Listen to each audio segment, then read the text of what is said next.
All right, you've been on the Concept2 machines, you've hit the change unit button, and you've seen it rotate between meters, calories, and watts, whether it's on a ski, a row, or a BikeErg, and you're thinking to yourself, what's the difference between the three of these?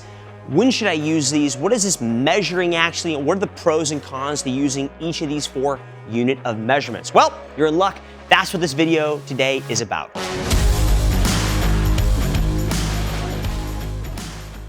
So what is the meters unit of measurement best used for? Well, meters and calories are kind of like second cousins. You're accomplishing some distance or some calories over some form of time. And time is usually the thing that you're trying to accomplish. Like, okay, well, I'm trying to row 500 meters in this time or on this pace of some kind. So you're gonna use meters when you're trying to accomplish distance. That's the best usage of this unit of measurement. The best part of meters is it does give you a pacing strategy. Now, calories also gives you calories per hour, but I think the meters, which is 500 meter pace, is the best unit of measure because it intuitively makes sense to you. You're like, okay, well, I know that I'm gonna be rowing at a 2 minute, so I can do 2 minutes, I'll do 500 meters, where for calories, you're normally not rowing for a whole hour. I mean, kudos to you, but I don't do that. In my mind, and this is kind of a personal opinion from me, the meters unit of measurement is also best used for longer aerobic sessions. That's kind of what I use them for grit, right? You can obviously row 250 meter sprints on the rower, that's fine. You see shorter increments, but normally when you see meters, you see them in longer durations, right? 2K, 5K, 10K, and I'm obviously speaking from a CrossFit background. When you look at calories per se, you tend to see them kind of in shorter variations. Hey, 10, 15, 12, 20, maybe up to 50, but you're not getting really, really large amounts of calories. So when it comes to meters, I think that's kind of best used for longer aerobic sessions. What are the pros and cons of using the meter unit of measurement for row bike ski? Right, so in this case, it's simple. I like meters because it's simple for most people, it's intuitive, it makes sense. We've already kind of beaten that dead horse and already talked about it. The other nice part is it shows you pacing that also intuitively makes sense on the screen. Hey, I know when I row 500 meters, if I'm at average, I'm about a 2 minute on that screen, then I know I'm gonna finish at 2 minutes for that 500 meters. That makes sense to most people. It's also, in my mind, a pro. It is ideal for aerobic sessions because of the pacing it gives you on the screen.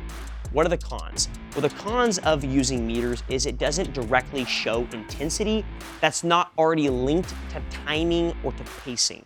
Whereas when we talk about watts, you'll see that that's just a unit of intensity of power that's not directly correlated back to any pacing or time. So that's meters. Next up, calories. All right, the next unit of measurement is calories. Now, you've probably already used calories before, but let's kind of briefly discuss what it is, why we use it, what it's measuring, what's the best usage of it, and the pros and cons for it. Number one, what are we measuring? We're measuring energy output, or essentially caloric expenditure. It's measured using effort or intensity. Now, a lot of people, when they see calories on the machine, they think, okay, well, if I ski 200 calories today, I can go off and eat a bag of peanut butter M&Ms of 200 calories because it's the same thing. They're not. So when you're measuring calories on any of these Concept2 devices, they obviously, Concept2 had to kind of make some guesses and assumptions for gender, weight, age, the whole 9 yards in measuring these calories. I believe they base it off of like a 175-pound individual, but I don't know any of the rest of the statistics in terms of like the gender, who they are, that kind of stuff. But essentially, you can't compare calories here to calories on your plate. That's not the same thing. All right, so for the calorie unit of measurement, when do I like to use it? Like I talked about, meters, I love to use the meters, measures distance, that's awesome. I love to use that for the aerobic side of things. Longer time durations, longer distances, because it gives you pacing that's based on 500 meters, and it makes it really simple for the longer paces. For calories, personal preference, I like to use it from the sprint style, right? For the CrossFit workouts, you might see them inside of workouts, keep going back and forth to the rower and to toes of bar, whatever the case may be. But I especially like to use calories in sprint style where time is set and calories is the variable or the accomplishable goal. So for example, 2 minute BikeErg cal, max BikeErg cal, 2 minute rest 4 times through. So I love to use it from the anaerobic side where I'm sprinting and forcing people to sprint on the machines. All right, pros and cons for calories. I've kind of already mentioned this, so again, I'm kind of repeating some things over again, but the pros for calories I like is it measures intensity. It's, hey, how much work, how much effort are you putting into this machine, right? I love it for sprint style. I think it's great for anything that's kind of like anaerobic or not super, super long. And then I also love it where it's great where you set a time and you're working for a certain amount of time to accomplish a goal. Again, like I mentioned, 2 minutes max BikeErg cows. Con-wise, I don't know if it's really a con, but it's definitely a difference that we need to talk about, is meters measures linearly, meaning like the more effort you put in, the more distance you get. Calories is different. It's a little bit more exponential. So the more power you put in, the more effort you put in, the actual more calories you will gain. And so it actually benefits you to go harder on calories. The more energy you put into it, the more calories you gain. And it's not linear like meters. It's a little bit more exponential. So it's a con in the sense of you need to make sure you understand it, but it does benefit you when you get on a machine to essentially go hard on the machine if it's a sprint, if it makes sense, because you will gather more calories quicker as compared to meters using the same energy output. So again, that kind of goes back to the reason of why I like to use calories versus meters for certain things. Meters I like to use for something aerobic, where calories are like anaerobic, because it benefits someone in calories to go harder, and it values and gives that person kind of the benefit like, hey, congratulations, you went harder, therefore you get more. All right, the third and final unit of measurement is, and we say it for last, is I think the most not understood one. And I'll be honest, in the past couple of years, a couple years ago, I didn't understand, I didn't use it. It hasn't been until recently, probably the last year and a half, that I finally understood the usages of watts in your training. So watts, the unit of measurement of watts, what does it do? Well, watts is measuring your energy that you are producing on the machine per second. It is the most raw data point. Obviously, like meters and calories takes watts into consideration, but watts is just watts. It's just giving you your energy you're producing per second.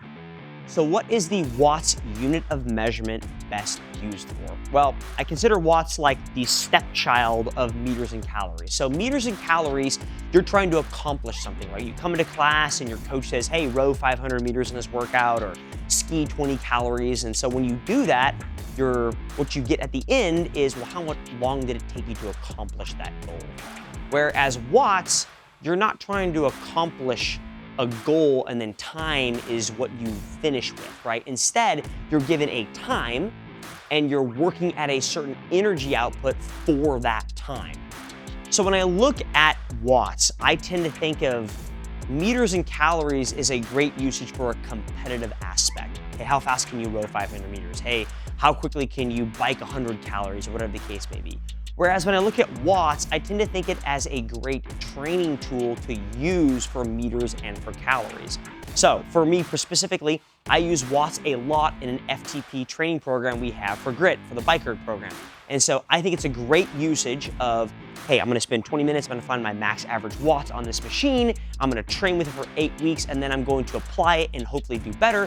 And then in the long run, I'm gonna use what I've learned on the BikeErg to hopefully make me better when I get on a bike, whether it be for meters or for calories. But I personally think that watts is a great training tool that you're probably not using for training for whether it be ski, bike, or row. So what are the pros and cons of using watts? Well, like I mentioned, I think watts is a great it gives you a precise data point. It's just a raw data point. It's up to you to figure out how to use it. It's also a big pro of using watts is it's great for training. Again, not great for competing, but great for training on a machine over whether it be short time domains or long time domains. All right, so what are the cons of using watts as a unit of measurement? Number one, like I mentioned, it's not very intuitive, right? If you've never used it before, you see it on the screen, you're like, yeah, next unit of measurement, I have no idea what that is. And that was me for many years. Another con is if you do a program using watts, for instance, our 8-week BikeErg program, you actually need to know what your score is. So you can't go into it just like willy-nilly guessing. You have to actually have your score in order to get your percentages and your paces for it for that training program. And the last con is, like I mentioned, it being the stepchild of meters and calories. It's not giving you like, hey, accomplish this, right? You're doing some kind of average wattage over time. You're accomplishing some kind of average watt or wattage over a certain amount of time, whereas meters and calories is, better suited for a competition. So that's kind of a con, but again, it's just a different usage for training. All right, so that's meters, that's calories, that's watts from a very high level. Obviously, you can probably spend days going into research of like, well, how does Concept2 measure calories, and how does it more exponential and linear than meters, or whatever the case may be. Again, we wanted a short video to have you kind of understand what are the different things of unit of measurements on the machines, how you can use them, and how you can put them in your training program.